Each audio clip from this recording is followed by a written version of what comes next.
এই ঘটনাটি দেখুন। কলকাতার কেষ্টপুরের বাসিন্দা ৭৩ বছরের এক বৃদ্ধের পরিচয় হয় এক মধ্যবয়স্কা মহিলার সাথে গত বছর ফেসবুকে।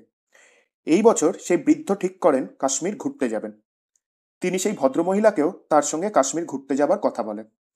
১ এপ্রিল তারা রওনা দেন এবং দুজনে কাশ্মীর থেকে ফিরে আসেন ৯ এপ্রিল।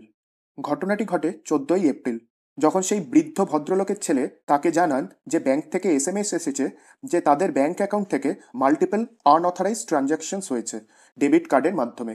সেই বৃদ্ধ ডেবিট কার্ড খুঁজতে গিয়ে দেখেন তার হ্যান্ডব্যাগে সেই কার্ডের বদলে অন্য একটি ডেবিট কার্ড। বৃদ্ধ ভদ্রলোক পুলিশের কাছে যান। এরপরই জানা যায় ব্যাপারটা। কাশ্মীর ট্রিপের সময় বৃদ্ধ তার হ্যান্ডব্যাগটি সেই মধ্যবয়স্কা ভদ্রমহিলার কাছে রাখতে দিয়েছিলেন। কাশ্মীরে থাকার সময় বৃদ্ধ অসুস্থ হয়ে পড়েন এবং তার সেই ডেবিট কার্ডের পিন নম্বরটিও তিনি ভদ্রমহিলাকে জানিয়ে রেখেছিলেন। ১০ থেকে ১৪ এপ্রিল এর মধ্যে সোদপুর ও আগরপাড়ার এটিএম থেকে প্রায় ২.৫ লক্ষাধিক টাকা তুলে নেওয়া হয়েছে সেই ডেবিট কার্ডের মাধ্যমে। পুলিশ তদন্তে নেমে জেনেছে সেই ভদ্রমহিলার প্রদত্ত ঠিকানাটিও ফেক। তার ফোনও সুইচড অফ এবং তার ফেসবুক অ্যাকাউন্টও ডিঅ্যাক্টিভেট করা হয়েছে। এখানেই প্রশ্ন উঠছে মানুষের সেই সচেতনতার অভাব।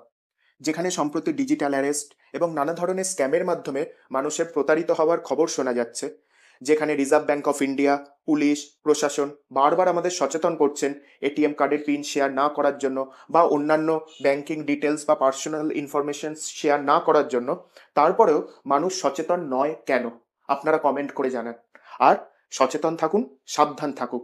আর আরও এই ধরনের গল্প শুনতে বা ঘটনা জানতে আমাদের চ্যানেলটি সাবস্ক্রাইব করুন।